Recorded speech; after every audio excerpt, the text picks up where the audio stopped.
Donc en progressant dans la croissance, on va passer du fœtus à l'immature. Immature qui a été l'objet donc aussi bien pour les nouveau-nés que pour les enfants, je veux dire jusqu'à la majorité et même un petit peu au-delà. On considère toujours qu'on est dans la population des immatures.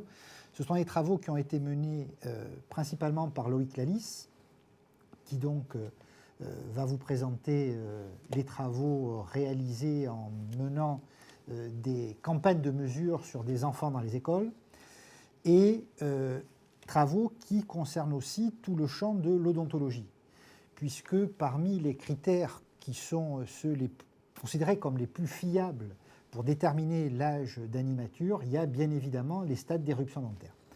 Voilà, donc c'est Christophe Bartoli et Loïc Lalisse qui ont mené ces travaux pour la détermination de l'âge sur immature avec Bruno Fauti, du fait de sa spécialité en odontologie. Tous ces travaux ont été réalisés sur une population d'enfants de l'ère marseillaise et nous avons voulu étudier la biométrie radiologique, mais aussi la biométrie chez ces enfants vivants, en faisant différentes mensurations.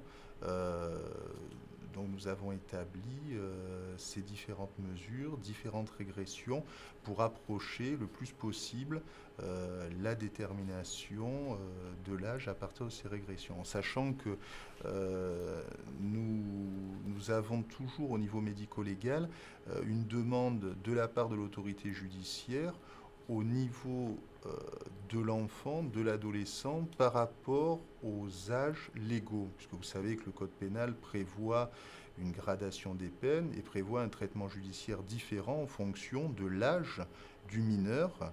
Je vous rappelle les barrières classiques de 13 ans, de 16 ans et bien entendu de 18 ans entre minorité et majorité. Donc nous avons de plus en plus de demandes de la part de l'autorité judiciaire concernant cet âge d'individus pour lesquels eh bien, il n'y a pas d'âge, parce que je pense aux jeunes migrants qui ont, du fait de la législation française, tendance à toujours se prévaloir de la minorité.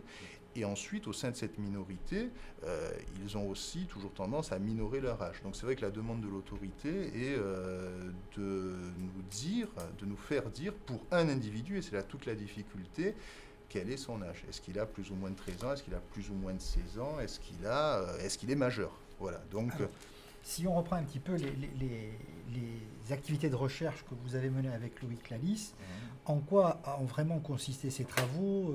Quel type de mesures vous faisiez? Sur quels enfants? Quelles ont été les difficultés auxquelles vous avez été confrontés pour réaliser donc cette étude?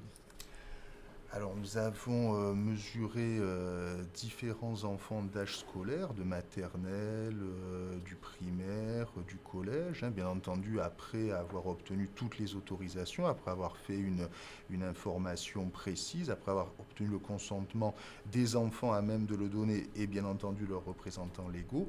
Et nous avons effectué chez ces enfants plus de 30 mesures, 39 mesures de biométrie externe. Donc, bien entendu, des mesures classiques de stature, mais des mesures plus particulières de diamètre bipariétal, de distance glabello-opistocranion, enfin, différentes mesures ont pu être...